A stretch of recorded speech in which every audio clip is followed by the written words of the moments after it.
सच साज़ी के मोअज़्ज़ज़ नाज़रीन, आपने इंटरनेट पर यहूदियों की जानिब से सुरह गाय की कुर्बानी की ख़बरों को बहुत देखा होगा, तो आइए इस पर ज़रा रोशनी करें।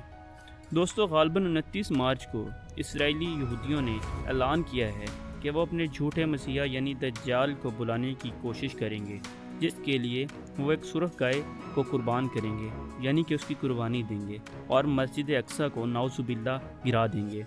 दोस्तों, याद रहे कि 8 अप्रैल को वो ये करेंगे और 8 अप्रैल रमज़ान का आखिरी अशरा चल रहा होगा। दोस्तों, ये भी आपके दिमाग में बात होनी चाहिए कि 8 अप्रैल को सूरज ग्रहण होगा, जो कि पिछले 375 साल से नहीं हुआ। दोस्तों, यहूदी इस सूरज ग्रहण को अपने यानी दज्जाली फितने अपने मसीहा को बुलाने के साथ जोड़ रहे हैं। दोस्तों, अब हम ज़रा जान लें कि सदियों पर महीद सुरह गाय की कुर्बानी के बारे में। दोस्तों, सुरह गाय की कुर्बानी यहूदी रिवायात में एक अहम रस्म है। यहूदी कवानीन के मुताबिक हज़रत मूसा के ज़माने से लेकर अब तक सिर्फ 9 सुरह गाय की कुर्बानी दी गई है। दोस्तों, सुरह गाय की राख को पाक करने की रस्म में इस्तेमाल किया जाता है। दोस्तों, वो यहूदी समझते हैं कि लोगों को किसी मैयत के साथ रब्ता होने से पहले रस्मी नजासत से पाक किया जा सके और इसकी राख से ही वो पाक करते हैं। दोस्तों, बनी इसराइल की तरफ से अब तक 9 सुरह गाय की कुर्बानियाँ दी गई हैं, जो कि सदियों पर महीत हैं। दोस्तों, इनके दरमियान अहम फ़र्क था। दोस्तों, 10वीं सुरह गाय का यहूदी रवायात के मुताबिक इंतज़ार किया जाना था, यानी कि ये ख्याल किया जाता है यरूशलेम में तीसरे हैकली की तामीर के लिए 10वीं सुरह गाय की कुर्बानी ज़रूरी है। दोस्तों, जैसे सुरह गाय की कुर्बानी के बारे में अफवाहें फैल रही हैं, तो इसकी मनसूबा बंदी बहुत पहले से की जा चुकी है। दोस्तों, दरअसल ये एक सुरह गाय की कुर्बानी नहीं दे रहे, इसके पीछे वो 5 सुरह गाय बैकअप में तैयार कर रखी हुई हैं। दोस्तों, ये बात आप जान लें कि सुरह गाय की कुर्बानी ऐसे ही नहीं होगी, इसके लिए उस गाय के अंदर चंद खुसूसियात होना लाजमी हैं, यानी कि एक तो वो सुर्ख होनी चाहिए, उसका एक भी बाल सफ़ेद या किसी और रंग का नहीं होना चाहिए। दूसरी बात दोस्तों, वो कुंवारी होनी चाहिए।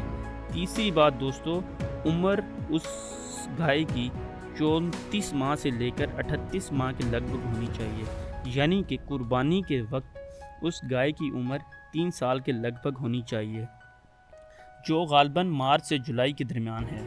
दोस्तों, अब हम जानते हैं वो ऐसा क्यों कर रहे हैं। दोस्तों, यहूदियों की रिवायात है कि वो सुरह गाय को इस शराइत के साथ कुर्बान करते हैं, वो सिर्फ इसलिए कि ये कुर्बानी 2000 साल के बाद हो रही है। बुनियादी तौर पर जब यहूदी मुक़द्दस हैकली की तामीर करेंगे, तो उसके लिए इस गाय की कुर्बानी बहुत ज़्यादा ज़रूरी है। दोस्तों, वो चाहते हैं कि जब वो इस हैकल सुलेमानी की तामीर करें, तो इस गाय की हड्डियों से जो राख वो बनाएंगे, तो इससे वो उन औज़ार को पाक कर लें जिनसे उसकी बुनियाद रखी जानी है। दोस्तों, अब हम ज़रा जान लें कि ये क्या सबब बन सकता है कि हैकल सुलेमानी की तामीर का।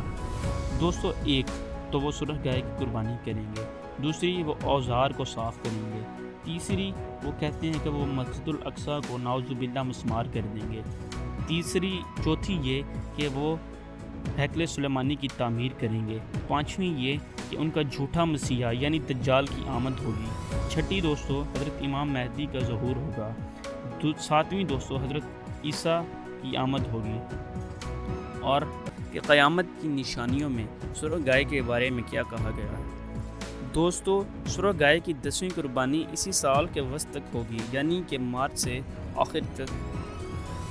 दोस्तों, इसकी जिल्द, गोश्त, खून और हड्डियों समेत वो तमाम सामान को जलाकर पाक पानी में मिला देंगे और फिर वो पानी जिस्म को पाक कर देगा, यानी कि पादरी कुर्बानी कर रहा होगा, जिसके बाद वो इसे तीसरे हैकली सुलेमानी की बुनियाद के इर्द गिर्द 7 बार छिड़केगा।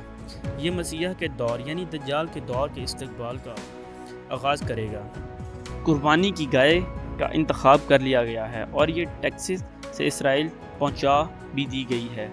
दोस्तों, दज्जाल का ज़हूर मशरिक़ से होगा, इसका ताल्लुक़ यहूदी ख़ानदान से होगा। इसे आम तौर पर एक आँख का अंधा बताया जाता है। इसकी पेशमानी पर लफ्ज़ काफिर लिखा जाएगा। اور وہ یروشلم کو فتح کر کے پوری دنیا کا سفر کرے گا۔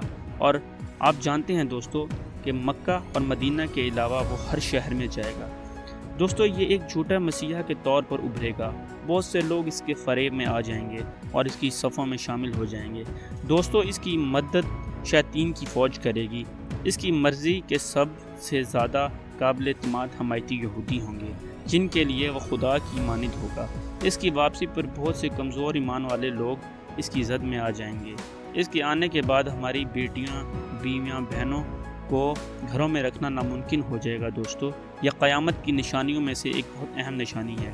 دوستو اب اس سے بچنے کا ایک طریقہ ہے۔ دوستو سورۃ قاف کی پہلی 10 اور آخری آیات ہمیں دجال کے فتنے سے بچا سکتی ہیں۔